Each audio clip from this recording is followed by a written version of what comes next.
그때 제자들이 예수께 나와 이르되 천국에서는 누가 크니이까? 예수께서 한 어린아이를 불러 그들 가운데 세우시고 이르시되 진실로 너희에게 이르노니 너희가 돌이켜 어린아이들과 같이 되지 아니하면 결단코 천국에 들어가지 못하리라. 그러므로 누구든지 이 어린아이와 같이 자기를 낮추는 사람이 천국에서 큰 자니라. 또 누구든지 내 이름으로 이런 어린아이 하나를 영접하면 곧 나를 영접함이니 누구든지 나를 믿는 이 작은 자 중 하나를 실족하게 하면 차라리 연자맷돌이 그 목에 달려서 깊은 바다에 빠뜨려지는 것이 나으니라. 실족하게 하는 일들이 있음으로 말미암아 세상에 화가 있도다. 실족하게 하는 일이 없을 수는 없으나 실족하게 하는 그 사람에게는 화가 있도다. 만일 네 손이나 네 발이 너를 범죄하게 하거든 찍어내버리라. 장애인이나 다리 저는 자로 영생에 들어가는 것이 두 손과 두 발을 가지고 영원한 불에 던져지는 것보다 나으니라. 만일 네 눈이 너를 범죄하게 하거든 빼어내버리라. 한 눈으로 영생에 들어가는 것이 두 눈을 가지고 지옥불에 던져지는 것보다 나으니라. 삼가 이 작은 자 중에 하나도 없인 여기지 말라. 너희에게 말하노니 그들의 천사들이 하늘에서 하늘에 계신 내 아버지의 얼굴을 항상 배옵느니라.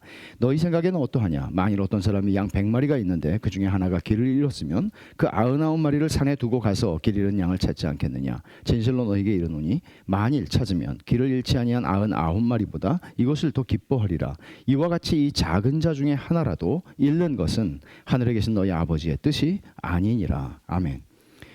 마태복음 18장은 공동체 강화라고 불리는 본문입니다. 말하자면 교회가 공동체로 존재할 때 많은 문제들이 발생할 수 있죠. 그 문제들의 대부분은 관계의 문제입니다. 그래서 오늘 이 공동체 강화라고 하는 것은 교회로서 공동체로서 존재할 때 일어나는 일들에 대해서 어떻게 해야 하는지를 말씀하고 있는 본문인데 1절부터 14절 오늘 우리가 읽은 말씀이죠. 이것은 하늘나라에서 큰 자가 누군가 하는 문제를 다룹니다. 두 번째로 15절부터 20절은 공동체 안에서 범죄하는 사람들이 생기죠. 범죄하는 사람들은 어떻게 해야 할 것인가 하는 문제입니다. 그리고 21절부터 마지막 35절까지는 형제들 간에서 지내다 보면 문제가 생기잖아요. 잘못하잖아요. 그럴 때 어떻게 용서해야 하는가 이런 문제들을 다루고 있어요. 오늘 우리가 본문에 살펴볼 본문은 첫 번째 1절부터 14절의 본문인데 하늘나라에서 큰 자가 누구인가 하는 문제입니다. 우리는 예수님의 길따르미로서 어떤 관점으로 사람을 보아야 하는가? 그렇잖아요. 우리가 사람을 보는 관점이 있잖아요. 하나님은 외모로 보시지 않고 중심을 보신다고 그랬죠. 근데 사람은 외모를 보죠. 그 사람이 얼마나 가진 사람인가? 그 사람이 얼마나 영향력 있는 사람인가? 그 사람이 어떤 사람인가? 그것에 따라서 우리가 그 사람을 대하는 방식이 달라질 수 있죠. 교회 안에서도 얼마든지 그럴 수 있습니다. 이런 문제들을 우리가 어떤 관점으로 사람을 보는 것이 예수님의 제자로서 예수님의 길따르미로서 바르게 보는 것인가? 그리고 어떻게 우리는 어떤 사람으로 살아갈 것인가? 어떤 사람으로 살아갈 것인가? 나는 이만큼 많이 배운 사람이고 나는 이만큼 가진 사람이고 나는 이만큼 성공한 사람이기 때문에 그 티를 내고 그것을 통해서 내가 얻을 수 있는 모든 것들을 주장하고 나의 권리를 주장하며 살아갈 것인가?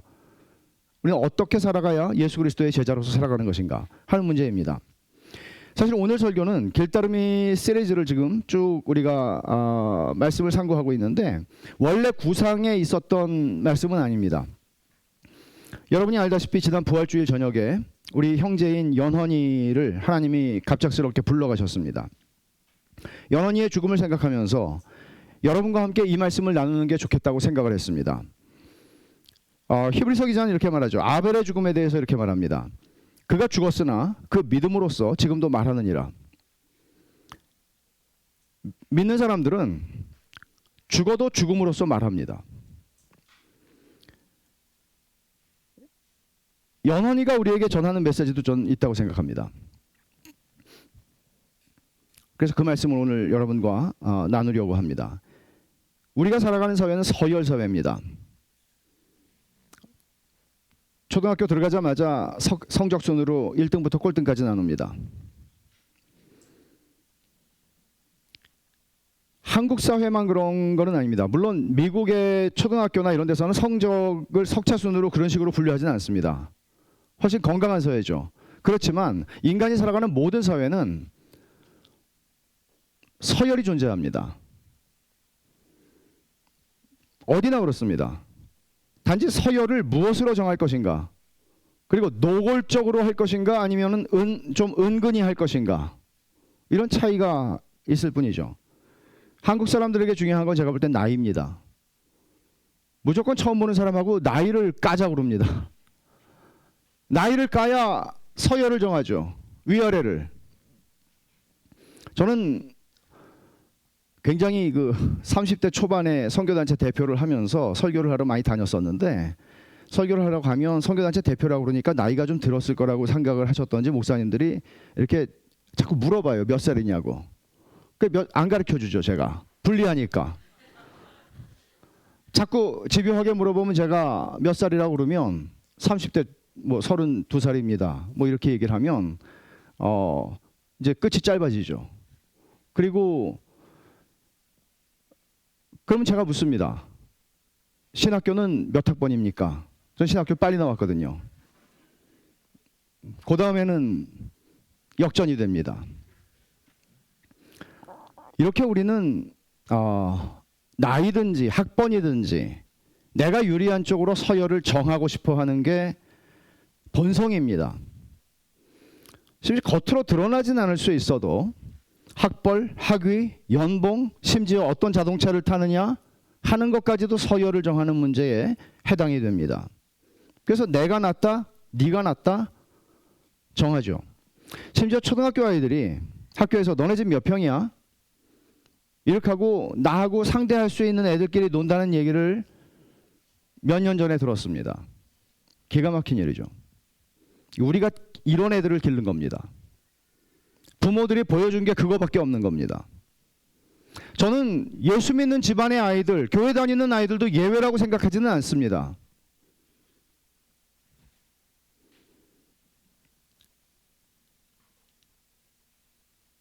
제자들도 유치했습니다.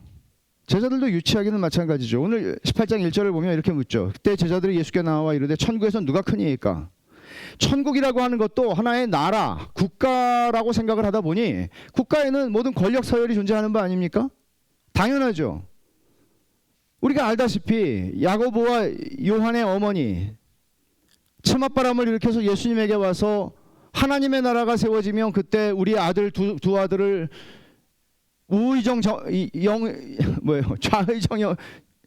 좌우로 세워달라고 부탁을 합니다.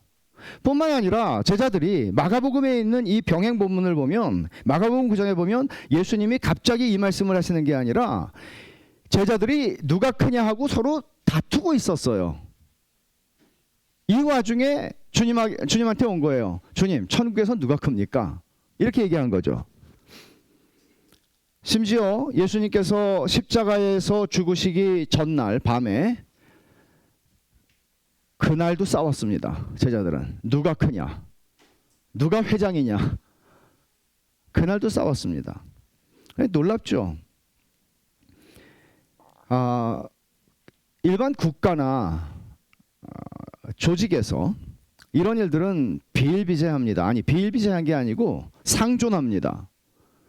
근데 교회는 어떨까요? 제가 볼 땐 교회도 크게 다르지 않습니다. 우리가 속해 있는 이 교단의 총회장이 되기 위해서 10억, 20억 씁니다. 그 돈은 어디서 나왔습니까?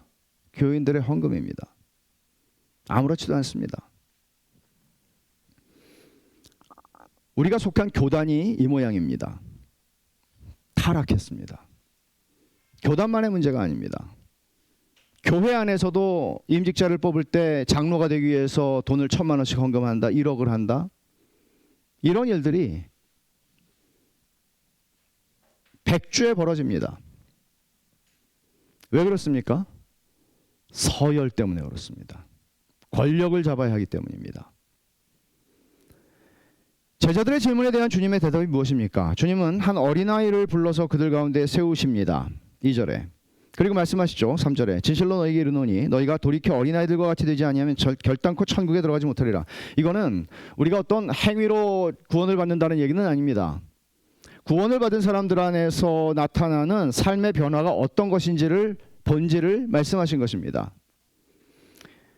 여기서 주님이 어린아이라고 얘기하실 때 어린아이라고 얘기하시는 이유가 있습니다. 어린아이의 의존성입니다. 이 핵심을 놓치면 안 됩니다. 의존성입니다. 어린아이는 자기를 믿지 않습니다.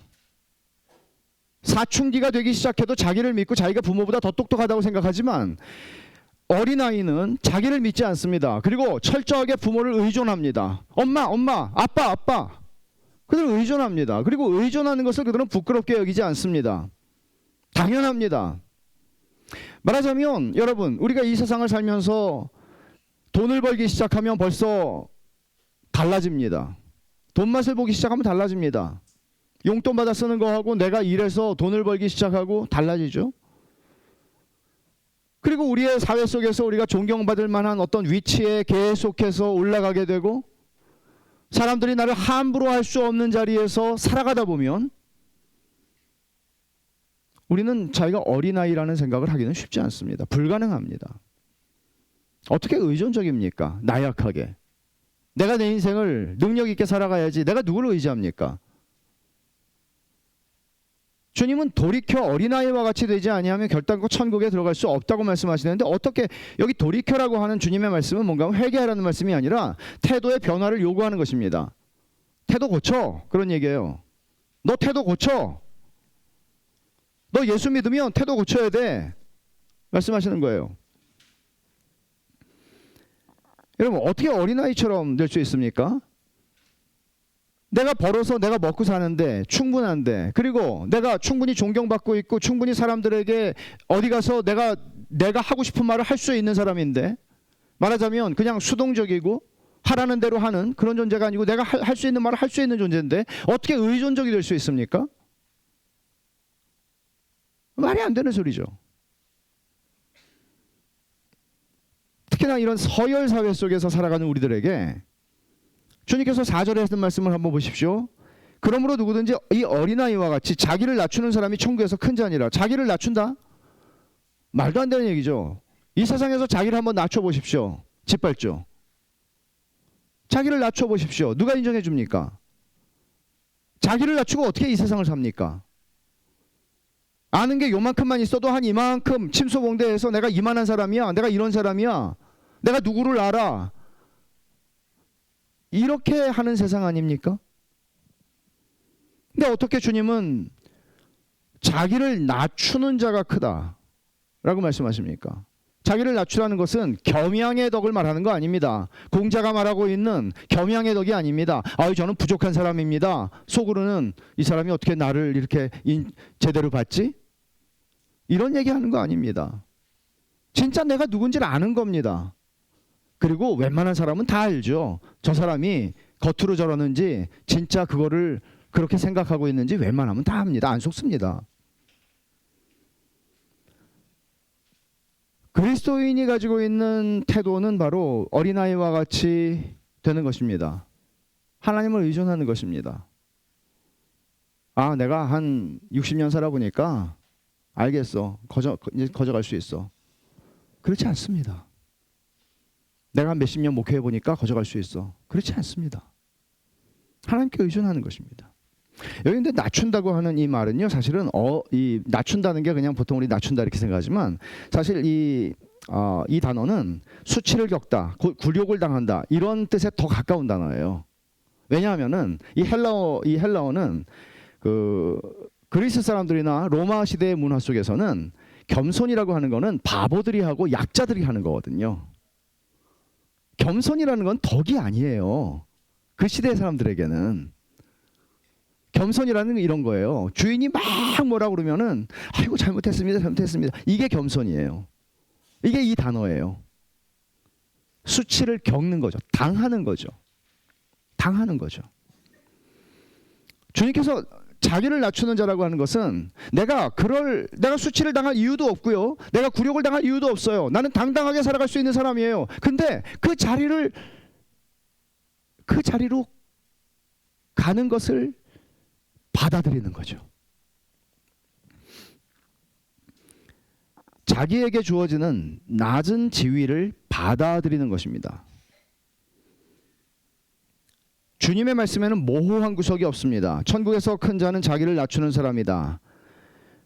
그는 세상에서는 자기가 얼마나 괜찮은 사람인지, 자기는 얼마나 쉽게 뭘 하는 능력이 있는 사람인지를 얘기할 수 있지만, 우리는 내가 하나님을 의지하지 않으면 아무것도 할 수 없다는 걸 인정하는 사람들입니다. 이게 신자죠? 어린아이처럼 근데 이런 것들은 사실은 세상의 서열 문화 속에서 살아가기에는 적합지 않고 익숙하지도 않고 또 서열 문화 속에서는 그렇게 바람직한 것도 아니죠. 예수님의 제자는 사실은 이 세상 대학 문화라고 그러죠. 이 세상을 거슬러 가는 것입니다.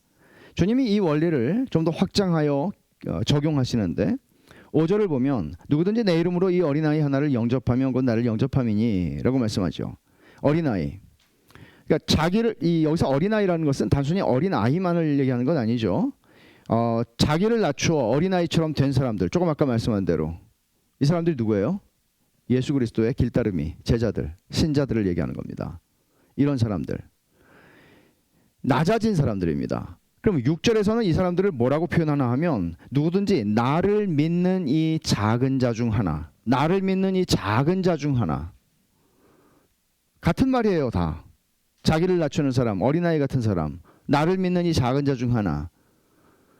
표현이 그렇죠. 어린아이, 작은 자. 이 세상에서는 로마법에서도 어린아이가 설 수 있는 자리는 없었습니다. 어린아이와 과부가 설 수 있는 자리 없었습니다. 법적 권리도 없었고 신체적으로도 약했고 그들은 자기의 권리를 주장할 수 있는 사람들이 아니었습니다. 이렇게 하라면 해야 되고 저를 가라 그러면 가야 되고 이게 어린아이입니다. 그리고 주님은 또 하나를 말씀하시죠. 작은 자. 세상에선 큰 사람이 되고 싶지 누가 작은 자가 되고 싶은 사람이 누가 있겠습니까? 영향력이 있는 사람이 되고 싶지 누가 작은 자가 되기를 원합니까? 근데 주님은 나를 믿는 이 작은 자 중에 하나. 주님의 제자들은 그 자리를 받아들이는 사람들이라고 말합니다. 세상은 다 유력하고 권세 있는 사람들에게 줄을 서고 그들을 환영합니다. 영접합니다. 그들이 오면 신발 벗고 나가서 영접하고 상을 차립니다. 그러나 어린아이나 작은 자들은 무시하거나 업신여기기 일쑤입니다. 이게 세상의 법칙입니다. 근데 주님이 말씀하시죠. 5절에 내 이름으로 누구든지 내 이름으로 어린아이 하나를 영접하면 곧 나를 영접하는 것이다. 내 이름으로라고 하는 말은 나 때문에 라는 얘기예요. 주님이 나 때문에 네가 저 사람을 영접할 이유가 하나도 없어. 저 사람 무시해도 괜찮아. 왜냐하면 저 사람이 너한테 줄 건 없어. 네가 줄 건 있을지 몰라도 네가 이익을 볼 수 있는 관계는 아니야. 근데 네가 손해를 볼 수는 있어. 그러면 여러분 어떤 사람들은 그 인맥 관리를 하는데 VVIP 쭉 써 있어요. VIP 무섭게 인맥 관리를 하는 사람을 만난 적이 있어요. 그게 보여주더라고요. 기분 좋으라고. 저는 맨 앞에 있더라고요. 근데 기분이 나빴어요. 뭐야 이거는. 생각해 보세요 여러분. 제가 교인들을 제 노트에 은밀한 노트에 비밀번호를 걸어놓고 very very important person. 여러분들이 거기 들어가 있으면 기분이 좋겠어요 나쁘겠어요? 나빠야 정상이죠. 뭐예요? 가짜구만 목사. 그렇잖아요. 주님은 뭐라고 그러세요? 누구든지 나 때문에 내 이름으로 어린아이 하나를 영접하면 나를 영접하는 거래요. 주님은 당신 자신과 동일시하세요. 여러분 마태복음 10장을 보면 10장 한번 가볼까요? 마태복음 10장에 40절과 42절을 보죠.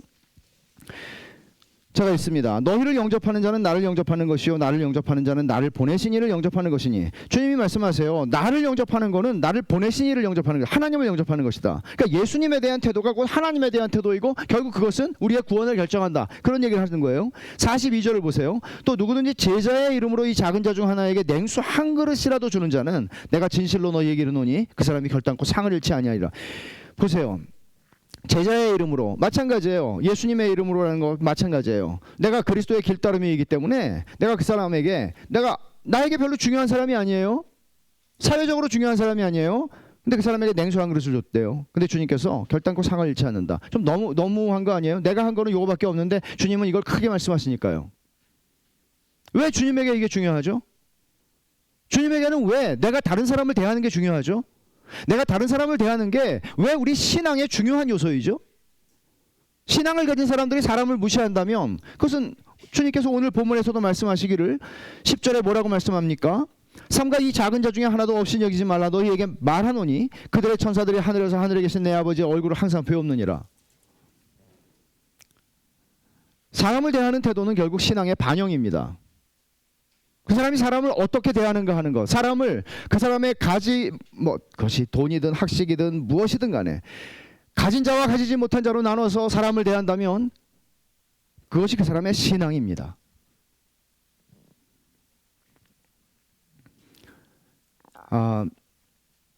주님은 말씀하시는 거죠. 내 이름으로, 나 때문에 너희는 달라져야 한다. 나 때문에 너희는 돌이켜 어린아이와 같이 되고 자기를 낮추는 자가 될 수 있다. 자기를 낮추는 것은 내가 그러고 내가 당신한테 냉수 한 그릇 주는 거야, 이런 거 아니죠. 자기를 낮추는 자라고 주님 말씀. 자기를 낮추는 자가 천국에서 큰 자라는 얘기는 내가 같이 낮아지는 것입니다. 여러분, 주는 게 얼마나 어려운지 아세요? 누군가에게 베푼다는 게 얼마나 어려운지 아세요? 베품을 받는 사람이 자존심과 그 사람의 마음에 어떤 것을 느끼지 않도록, 수치를 느끼지 않도록 베푼다는 게 얼마나 어려운지 아세요? 자기를 낮추지 않으면 못해요. 작은 자, 주님이 이 작은 자, 나를 믿는 작은 자 하나라고 말씀하시는데, 공동체 안에서 덜 중요하거나 상처받기 쉬운 공동체 회원을 가리키는 것만은 아닙니다. 이것은, 이 작은 자라고 하는 것은 세상의 눈에 주님을 따라가는 주님의 길따르미들, 주님의 제자들이 어떻게 보일 수 있는지를 시사하는 표현입니다. 말하자면 예수님을 따라가는 사람들은요, 우리가 신자란 말이에요. 세상에서 예수 믿는 사람들이 다양하죠. 예수 믿는 사람 중에서 반에서 1등도 있고 꼴등도 있는 거예요. 그죠? 예수 믿는 사람 중에서 사회적으로 성공한 사람도 있고 사회적으로 성공하지 못한 사람도 있는 거예요. 하나님께서 우리의 인생을 가장 우리에게 적합하게, 우리에게 유익하게 우리의 인생을 인도하세요. 근데 주님의 제자이기 때문에 우리는 자기를 낮추는 자로 살아가려고 해요.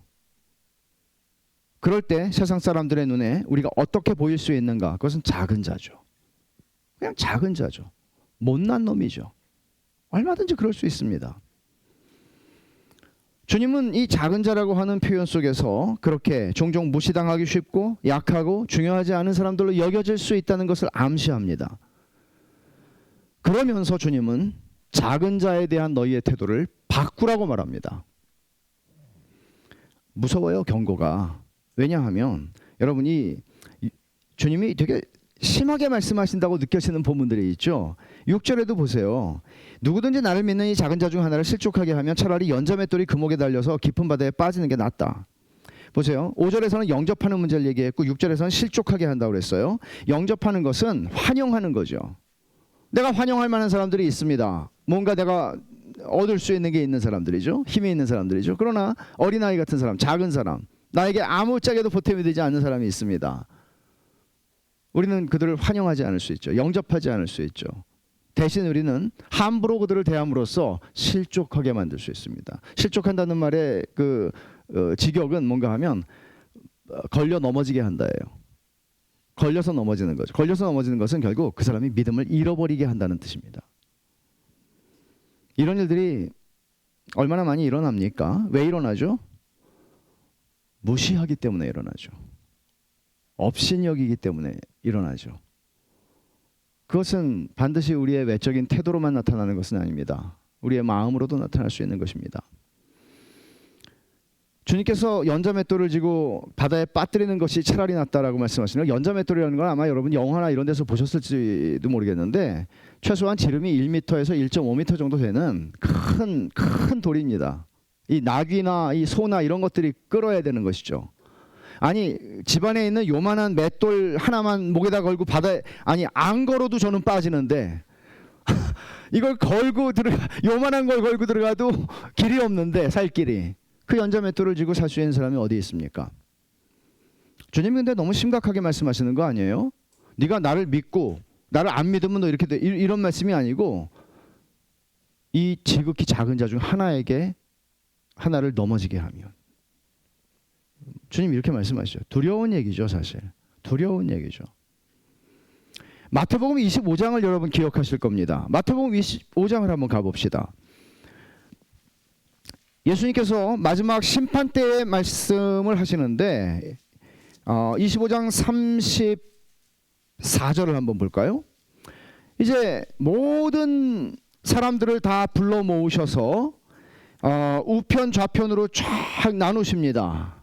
그리고는 이제 오른쪽에 있는 사람들에게 말씀하시기를 34절에 그때의 임금이 주님께서 심판하시는 거죠. 그 오른편에 있는 자들에게 이르시되 내 아버지께 복받을 자들이여 나와 창세로부터 너희를 위해 예비된 나라를 상속받으라. 그러니까 사람들이, 그리고 주님이 더 말씀하세요. 내가 줄일 때에 너희가 먹을 것을 주었고 목마를 때 마시게 하였고 나그네 되었을 때 영접했고 헐벗었을 때 옷 입혔고 병들었을 때 돌보았고 옥에 갇혔을 때 와 보았다. 깜짝 놀래요. 이 얘기를 들은 사람들이. 그런 적이 없거든요. 주님한테 그런 적이 없거든요. 그래서 묻죠. 주님에게. 어느 때에 주께서 줄이신 것을, 주여 우리가 어느 때에 주께서 줄이신 것을 보고 음식을 대접하였으며 목마르신 것을 보고 마시게 하였나이까? 어느 때에 나그네 되신 걸 보고 영접하였으며 헐벗은 걸 보고 옷 입혔나이까? 어느 때에 병드신 것이나 옥에 갇힌 것을 보고 가서 배웠나이까? 라고 묻는다는 거예요. 깜짝 놀라서. 그렇게 한 적이 없거든요. 예수님한테. 근데 뭐라고 대답하죠? 임금이 대답하여 이르시되 40절에 내가 진실로 너에게 이르노니 너희가 여기 내 형제 중에 지극히 작은 자 하나에게 한 것이고 내게 한 것이니라. 주님이 오늘 본문에서 하신 말씀을 똑같이 하시죠. 이 지극히 작은 자 하나에게 한 것. 내 형제 중에 믿는 자 중에 지극히 작은 자라고 그랬는데 여기서 내 형제 중에 지극히 작은 자 하나에게. 이게 뭐예요? 그리스도의 제자, 그리스도의 길따름이, 그리스도의 길따르미로 살기 때문에 자기를 낮추는 자를 그들은 함부로 대하지 않았습니다. 세상의 서열 문화에서는, 세상의 문화에서는 자기를 낮추는 자를 짓밟습니다. 그러나 그들은 존중했습니다. 이 작은 자를요. 주님의 대답이 뭐예요? 40절에 내 형제 중에 지극히 작은 자 하나에게 한 게 곧 내게 한 것이다. 그리고 왼편에 있는 자들에게 또 말씀하십니다. 41절에 저주를 받은 자들아 나를 떠나 마귀와 그 사자들을 위하여 예비된 영원한 불에 들어가라. 지옥에 들어가라. 말씀하시죠. 내가 줄일 때 너희가 먹을 걸 주지 아니하였고 목마를 때 마시게 하지 아니하였고 등등등등. 그래서 이 사람들도 당황해서 묻습니다. 44절에 주여 우리가 어느 때에 주께서 줄이신 것이나 목마르신 것이나 나그네 되신 것이나 헐벗으신 것이나 병드신 것이나 옥에 갇히신 것을 보고 공양하지 아니하더이까. 저희는 주님이 나그네 된 걸 본 적도 없고 주님이 목마른 것도 본 적이 없고 주님이 배고픈 것도 본 적이 없습니다. 뭐라고 주님이 대답하시죠? 45절 임금이 대답하여 이르시되 내가 진실로 너에게 이르노니 이 지극히 작은 자 하나에게 하지 아니한 것이고 내게 하지 아니한 것이니라. 작은 자 한 사람에게 한 일을 주님은 당신 자신에게 한 것으로 여기신다는 것을 다시 한번 이 마지막 심판 때의 이야기를 통해서 교훈하시는 것입니다. 그래서 오늘 3절에서 진실로 너희에게 이르노니 너희가 돌이켜 어린아이들과 같이 되지 않으면 결단코 천국에 들어가지 못하리라. 어린아이와 같이 된다는 게 뭘까요? 4절에 자기를 낮추는 사람. 자기를 낮추는 사람. 자기를 낮추면 짓밟히는데요. 자기를 낮추니까 사람들이 저를 무시하던데요. 자기를 낮추는 사람.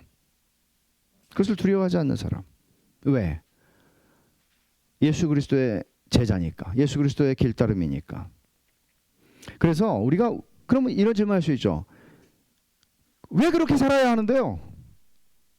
왜 그렇게 살아야 되죠? 그게 10절부터 14절에 주님이 하시는 말씀인데 두 가지 근거를 말씀하세요. 첫째 근거는 10절입니다. 삼가 이 작은 자 중에 하나도 없이 여기지 말라. 너희에게 말하노니 그들의 천사들이 하늘에서 하늘에 계신 내 아버지의 얼굴을 항상 배웠느니라. 이 말씀은 신자 한 사람에게 돕는 하나의 천사가 있다. 그런 교리를 만들어내는 말씀은 아닙니다. 그럴 수도 있지만 아닐 수도 있으니까요. 성경에서 이런 비슷한 표현은 여기 하나만 있어요. 유대교 전통에서는 그런 문헌들이 있습니다. 자료들이. 수호천사가 다 있다는 거예요. 수호천사 개념. 여러분들이 수호천사 개념 있으면 좋겠어요? 나쁘겠어요? 부담스럽나요?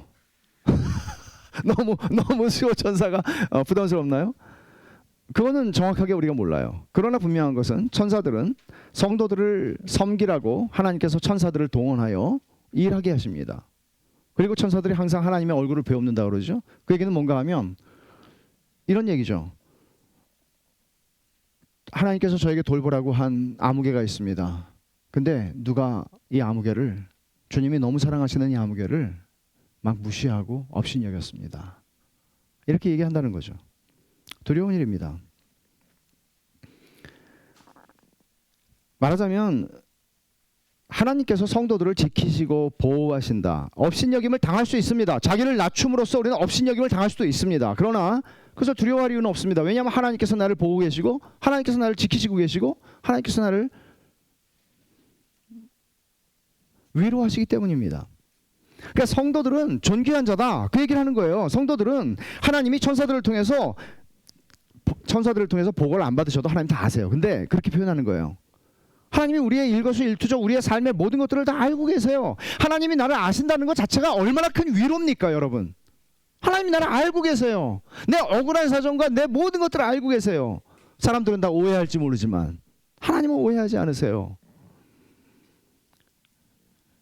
땅의 관점에서 이 말은요, 이런 말이에요. 지금 이 맥락을 쭉 한번 살펴보세요. 땅의 관점에서는, 세상에서는 작은 자가 아무리 무가치해 보일지라도, 그런 대접을 받을지라도 하늘의 관점에서 그들은 정말 존귀한 자들이다. 그 얘기를 하는 것입니다.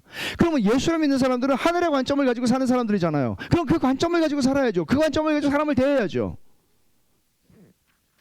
두 번째 근거가 있습니다. 12절과 13절이에요. 너희 생각에는 어떠하냐? 만일 어떤 사람이 양 100마리가 있는데 그 중에 하나가 길을 잃었으면 그 99마리를 산에 두고 가서 길 잃은 양을 찾지 않겠느냐? 진실로 너희에게 이르노니 만일 찾으면 길을 잃지 아니한 99마리보다 이것을 더 기뻐하리라. 주님은 이 비유로 길을 잃은 양과 같은 우리를 당신이 찾아오신 것을 말씀하고 계십니다. 이 확장되고 있는 거예요, 이야기가. 양은, 여러분 양 안 길러보셨죠? 혹시 또 저는 책으로 공부를 했어요. 양 기른 사람들이, 그 근동에서 양 기른 사람들이 쓴 전문 책을 2권 봤어요. 2권. 근데 양은 길을 잘 잃어버린대요. 좀 안 똑똑한 거죠. 동물 중에서. 개들은 찾아오잖아요. 진돗개.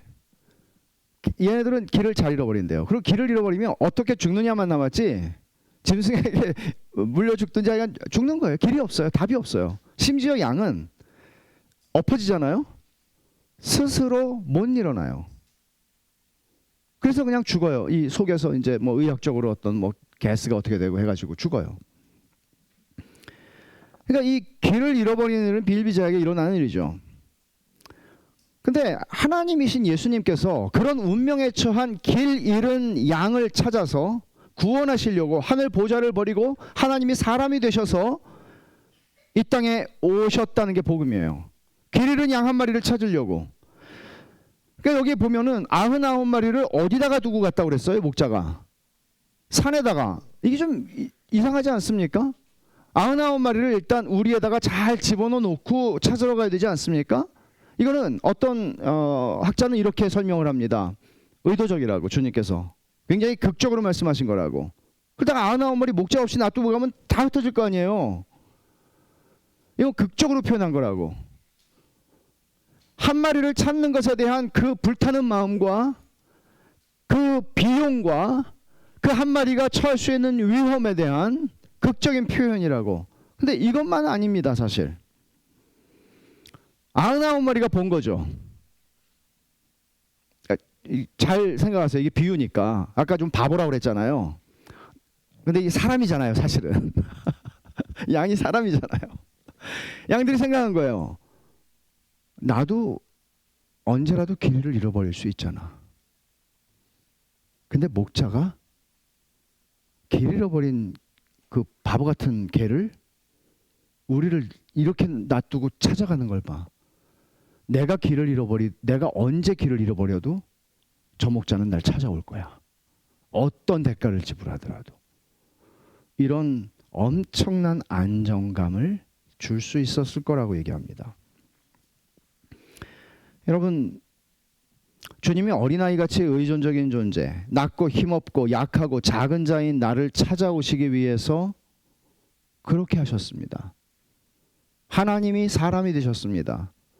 사람이 겪고 살아가야 하는 우리보다도 더 열악한 환경과 삶 속에서 살다가 수치를 겪었고 무명의 노동자로 나사렛에서 석수였는지 목수였는지는 모르지만 노동자의 삶을 사셨고 사람들의 무시도 다 견뎌야 하셨고 그리고 조롱과 비방과 멸시와 끝내 십자가에 죽으시기까지 주님은 그 모든 낮아짐을 감수하셨습니다. 길 잃어버린 저와 여러분들 한 사람 한 사람을 찾아내기 위해서 여기 특별히 지극히 작은 자 하나 한 마리라고 표현하는 것은 의미가 있습니다. 우리는 그냥 우리가 많은 그냥 떼라고 길을 잃어버린 큰 떼를 너무나 아까워해서 찾아왔다고 말하지 않습니다. 한 마리라고 얘기합니다. 지구상에 여러분 한 사람이 잃어버려졌다 해도 하나님께서는 사람이 되셔서 십자가를 지시고 나를 구원하러 오셨을 거라는 얘기입니다. 주님께서 우리를 찾아내시기 전까지 우리는 다 길 잃어버린 양과 같은, 말하자면 점점점 낮아지죠. 어린아이와 같이 되지 아니하면 이 작은 자, 이제는 길을 잃어버린 이제 죽음을 코앞에 두고 있는 양의 운명, 그렇게 주님은 우리를 찾아오셨습니다. 그리고 우리가 주님을 찾지 않습니다. 여러분 보세요. 길을 잃어버린 양이 목자를 찾아오지 않습니다. 찾아올 능력이 없습니다. 목자가 양을 찾아갑니다. 목자가 찾아냅니다. 말하자면 어린아이가 의존적인 것은 어린아이는 자기의 능력을 믿지 않고 자기가 할 수 있는 게 없습니다. 부모가 다 해줘야 됩니다. 세상에 인간처럼 무능한 존재가 있습니까? 짐승들도 태어나면 어떻게 이렇게 저렇게 걷고 뛰고 사는데 인간은 몇 년을 돌봐줘야 그래도 놔두면 죽겠죠. 인간은 그런 존재입니다. 그리고 이 작은 자, 스스로 내버려 두면 아무것도 할 수 없는 작은 자, 잃어버린 양, 그게 우리들이에요. 우리에게 소망이 있다면 주님이 우리를 발견하시는 것입니다. 주님이 우리를 찾아내시는 것입니다. 여러분들은 주님이 찾아내신 그런 존재이십니까? 만일 이 자리에 계신 여러분 가운데에서 나는 아직도 교회를 오래도록 다녔지만 아직도 주님이 날 찾았다는 확신이 들지 않아, 나는 여전히 길을 잃어버렸고 단지 나 스스로 작은 자라고 생각해 본 적이 없으며 나 스스로 어린아이라고 생각한 적이 없으며 나는 이만하면 살만하다고 아직도 생각하고 교회는 다녀 라고 하는 분들이 있다면 지금 여러분들은 주님께 이렇게 부탁할 수 있습니다. 주님, 나를 찾아주십시오. 나를 발견해 주십시오. 다시 나를 당신의 품에 안아주십시오. 내가 어린아이고 내가 작은 자이고 내가 길 잃어버린 양입니다 라고 말할 수 있습니다. 그리고 여러분의 중심의 그 기도를 주님은 들으시고 일하십니다. 이 구원을 이루기 위해서 천지를 창조하신 하나님이신 예수님이 사람이 되셨고 낮아지셨고 온갖 사람들의 받는 그들로부터 받는 굴욕을 견디셨고 십자가에서 비참하고 수치스러운 죽음을 감당하셨습니다. 주님 자신이 어린아이와 작은 자가 되도록 자기를 낮추셨습니다. 주님이 4절에서 말씀하신 이야기는 주님 자신의 이야기입니다. 주님이 자기를 낮추어 이 땅에 오셨습니다. 어린아이들을 찾으려고, 길 잃어버린 양을 찾으려고요. 주님은 그래서 이 작은 자와 당신 자신을 동일시 하시는 것이죠. 누구든지 내 이름으로 어린아이 하나를 영접하면 나를 영접하는 거야. 왜냐하면 내가 어린아이가 됐거든. 어린아이를 구원하려고. 내가 작은 자가 됐거든. 작은 자를 구원하려고. 어린아이들과 같이 되라고, 자기를 낮추는 사람이 되라고 주님은 이런 근거에서 우리에게 요구하시는 겁니다. 히브리서 기자의 말씀대로 아까 제가 읽었죠. 히브리서 기자는 11장 4절에서 이렇게 말합니다. 의인은 죽었으나 믿음으로 말한다. 연원이가 작은 자였습니다. 연원이는 지적인 장애를 어느 정도 가지고 살던 사람이었습니다. 연원이는 자기를 높이지 않았고 높이려고 하지 않았습니다. 자기에게 맡겨진 작은 일을 받아들이고 충성하는 게 뭔지를 보여주었습니다. 저는 생각했습니다. 많이 생각했습니다. 내가 이런 일을 할 사람이야? 우린 종종 이런 생각하지 않습니까? 제가 화이트보드를 세팅하고 강의안을 나눠주는 일을 연원이에게 부탁했을 때 연원이는 기뻐했습니다. 그리고 한 집사님의 표현대로 득이양양한 미소를 지으며 매주일 그 일을 감당해 주었습니다. 연원이는 이 땅에선 작은 자였을지 모르지만 천국에서는 큰 자입니다. 우리 중 누구도 연원이가 우리를 사랑했고 우리를 생각했고 우리에게 카톡 메시지를 보냈고 우리에게 연락을 취했던 만큼 연원이에게 그렇게 하지 못했습니다. 제가 아는 한은. 연원이는 스스로 작은 자로서 우리 중 그 누구도 작은 자라고 우리를 업신여기지 않았습니다. 우리도 사실 작은 자인데요. 언제나 부담스러울 만큼 손을 내밀었습니다. 우리 모두를 영접해 주었습니다. 저는 교우 여러분에게, 특별히 연원이를 알았던 청년들에게 고마운 마음을 전하고 싶습니다. 우리 모두가 조금씩은 미안한 마음을 연원이에게 가지고 있을 수는 있지만 여러분은 연원이를 공동체 안에 품어주었고 따뜻함으로 대해주었습니다. 저는 그걸 봤습니다. 저는 그래서 연원이가 좋았겠다 속으로 생각합니다. 연원이는 자신이 베샬롬 공동체의 어엿한 식구였다는 것을 기뻐했고 즐거워했을 거라고 생각합니다. 여러분은 작은 자를 업신여기지 않았습니다. 여러분들은 연원이를 귀하게 여겨주셨습니다. 감사합니다. 주님이 하신 이 말씀을 다시 한번 여러분에게 들려드리고 싶습니다. 누구든지 제자의 이름으로 이 작은 자 하나에게 냉수 한 그릇이라도 주는 자는 내가 진실로 너희에게 이르노니 그 사람이 결단코 상을 잃지 아니하리라. 연원이는 자기 죽음을 통해서 누구든지 내 이름으로 이런 어린아이 하나를 영접하면 나를 영접함이라는 오늘 5절에 있는 이 말씀을 우리 가슴에 생생하게 각인시켜 주었습니다. 이 말씀의 의미를 살아나게 해주었습니다. 그래서 연원이에게 우리 베샬롬 공동체는 고마운 마음을 품습니다. 지난 주일 밤 밴드에 여러분이 남겨주신 추모의 글들이 그 고마운 마음의 표현의 증거들입니다. 그러나 여러분, 연헌이가 우리 가운데 유일한 작은 자였을까요? 천만의 말씀입니다. 우리 모두가 다 어린아이이고 지극히 작은 자들입니다. 그렇지 않으면 천국에 들어갈 수 없으니까요. 여러분은 그런 생각 해보셨습니까? 나는 저 사람보다는 낫다. 나는 이 사람보다는 괜찮아. 우리는 그렇게 늘 너무나 익숙한 것이죠. 이 서열 문화 속에서 살아가는 것이 너무 익숙한 것이죠. 그러나 오늘 본문은 말합니다. 우리가 길 잃어버린 양이었다고. 별 볼 일 없는, 별 수 없는, 죽음을 기다리는. 주님은 너희가 돌이켜 어린아이들과 같이 되지 아니하면 결단코 천국에 들어가지 못하리라고 말씀하십니다. 어린아이가 자기 능력을 믿지 않고 철저하게 부모에게 의존하는 것처럼 하나님을 의존하지 않는다면 너희는 천국에 합당한 사람이 아니라고 말씀합니다. 내가 괜찮은 구석이 있고 내가 얼마나 선한 사람이며 내가 얼마나 도덕적이고 내가 얼마나 괜찮은 삶을 살았는가를 의지하여 내가 천국에 들어갈 자격이 있고 하나님이 나를 영접하셔야 할 책임이 있다고 생각하지 않습니다. 우리는 영원한 지옥 형벌에 들어가기에 합당한 사람들입니다. 주님이 나를 찾아내지 않으셨다면. 그렇게 우리는 주님, 내가 나를 구원할 수 없으니 나를 구원할 수 있는 분은 주님밖에 없으니 내가 주님께 온전히 매달립니다라고 말할 수밖에 없습니다. 그리고 이런 고백을 하는 사람들을 하나님께서는 구원하시기를 기뻐하시는 것입니다.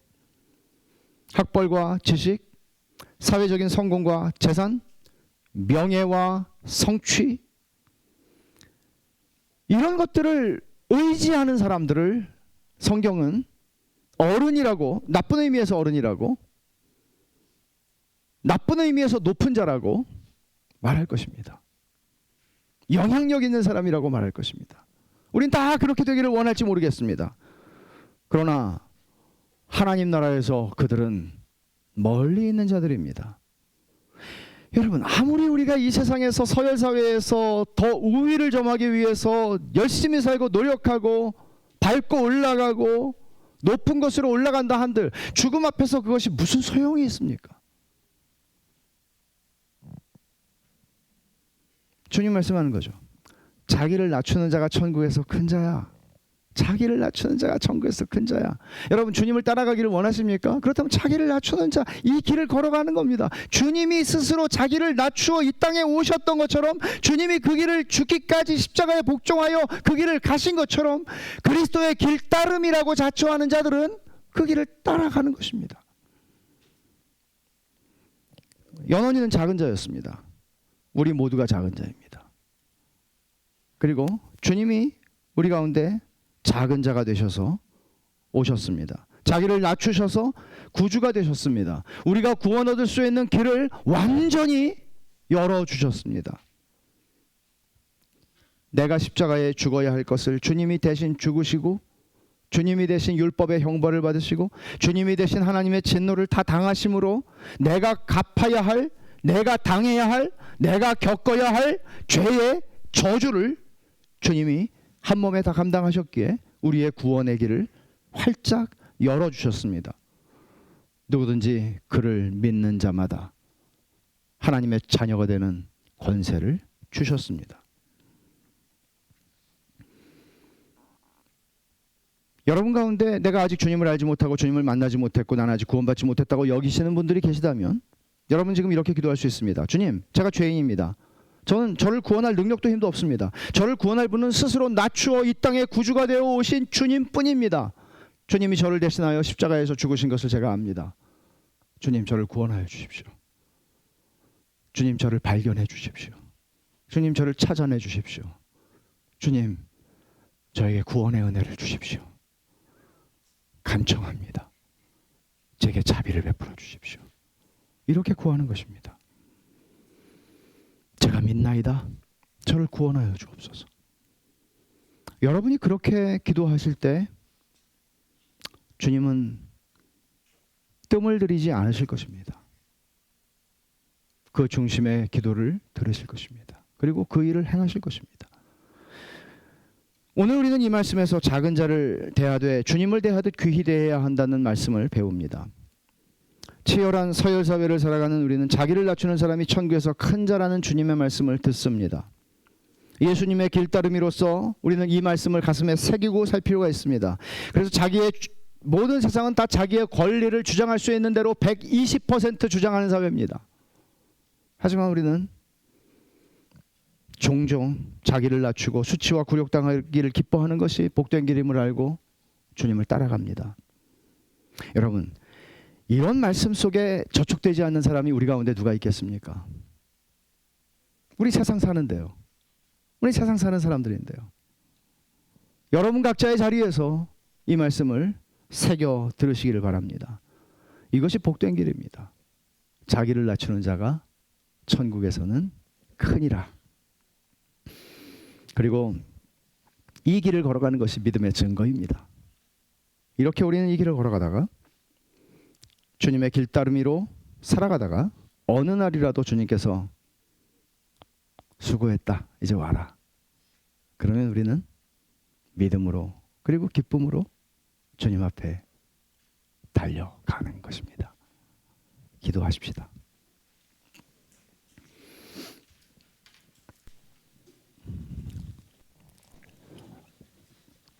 여러분, 우리가 들은 말씀을 가지고 잠깐 기도하는 시간을 가집시다.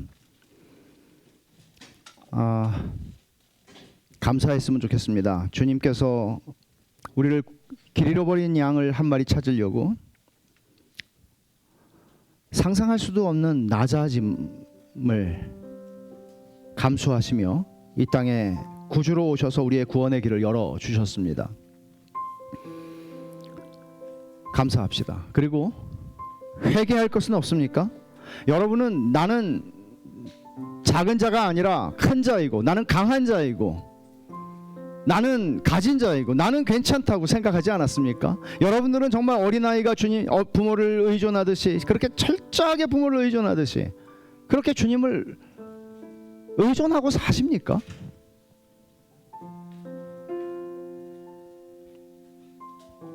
아니면 이 세상의 문화 속에 젖어서 서열의 문화로, 서열의 방식으로 우리는 사람을 구별하고 사람을 그런 식으로 대하고 살진 않았습니까? 여러분 돌이키십시오.